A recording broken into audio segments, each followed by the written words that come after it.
Okay, അൽഹംദുലില്ലാ അൽഹംദുലില്ലാ അൽഹംദുലില്ലാ.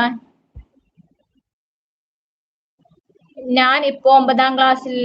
അന്ന് ഞാൻ ലിപ്സ്റ്റിക് ഉപേക്ഷിക്കുന്നു എന്ന് പറയുന്നുണ്ട്. അപ്പോ പറയുന്നുണ്ട് ഒരാൾ 9ാം ക്ലാസ്സിലെ സഹോദരിയാണോ? എന്റെ പ്രിയപ്പെട്ട സഹോദരി മുഹമ്മദ് റഷീദ് എന്തോ ഇതിലാണ്. ഓക്കെ, ഞാൻ ഇപ്പോ 9ാം ക്ലാസ്സിലാണ്. ഞാൻ ലിപ്സ്റ്റിക് ഉപേക്ഷിക്കുന്നു. അൽഹംദുലില്ലാ അൽഹംദുലില്ലാ അൽഹംദുലില്ലാ അൽഹംദുലില്ലാ. മോൾക്ക് അല്ലാഹു തആല ആഫിയത്തും ആരോഗ്യം ദീർഘായുസ്സും ഇട്ട് തരട്ടെ. മോളെ ഈ ലിപ്സ്റ്റിക് തെറ്റ് മനസ്സിലാക്കിയോണ്ട് മോളെ ലിപ്സ്റ്റിക്കിൽ നിന്ന് പിന്മാറുന്നു. ലിപ്സ്റ്റിക് ഇടാൻ പറ്റില്ല. ഞാനൊരു കാര്യം പറയട്ടെ, പിന്നെ എന്താന്ന് വെച്ചാല് തെരുവുകൾ നമ്മളെ ഈ മുല്ലപ്പൂവ് ചാർത്തിയും മുല്ലപ്പൂവ് മുന്നിലിടലും ലിപ്സ്റ്റിക് ഇടലൊന്നും മറ്റുള്ളവരെ ആകർഷിക്കാനും കസ്റ്റമറെ കെയർ ചെയ്യാനും വേണ്ടിയിട്ടാണ്. അത് അങ്ങനെയാണോ നമ്മൾ? മുസ്ലിമായ സഹോദരിമാരെ, നമ്മൾ അങ്ങനെയാണോ?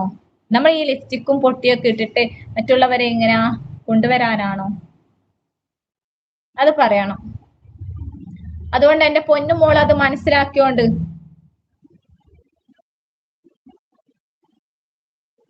അൽഹംദുലില്ലാ അതിൽ നല്ലോണം വേറുണ്ട് എനിക്ക്. ഞാൻ ഹിജാബ് ഇടാൻ തുടങ്ങി. അല്ലാഹു അക്ബർ അല്ലാഹു അക്ബർ അല്ലാഹു അക്ബർ.